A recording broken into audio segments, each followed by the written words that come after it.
Binablog po nila yung Uson.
Okay, I'm back, guys.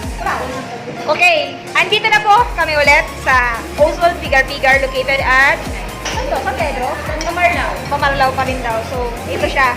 Ito po yung pinakamasarap na kainan isa sa mga masarap na kainan sa San Carlos, the original Oswald Pigar-Pigar. Bakit nga ba Pigar-Pigar? Any idea bakit Pigar-Pigar po ang inyong Pigar-Pigar po ba? Bakit nga ba Pigar-Pigar?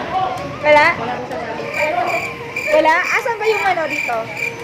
Yung cook po yung tanongin nyo kasi siya ang tagalog po. Opo! Bakit nga ba Pigar-Pigar, sir? Kasi binabaliktad-baliktad. So paano nga ba siya niluluto, sir?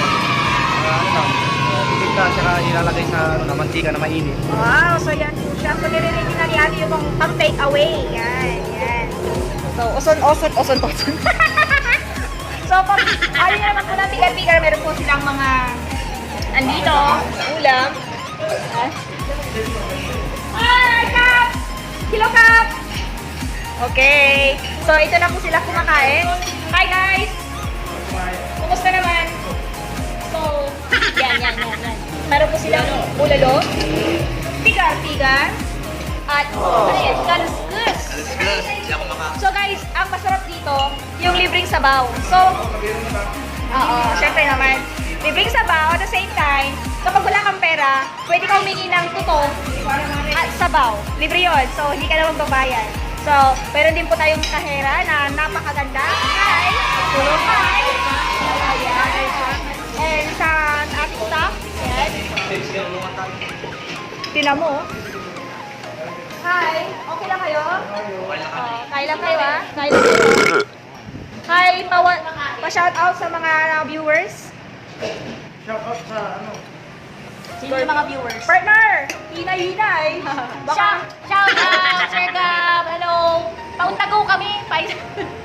Pauntago. Hi, Untago! Kung nanonood ka, bigyan naman. Yan. So, CJ. Anong masasabi niyo sa Pigar-Pigar, guys? Masarap. So nga, nakakalat. Uy, grabe siya, oh! Grabe. Solo. Yan. So, guys. Kain muna kami. Bye!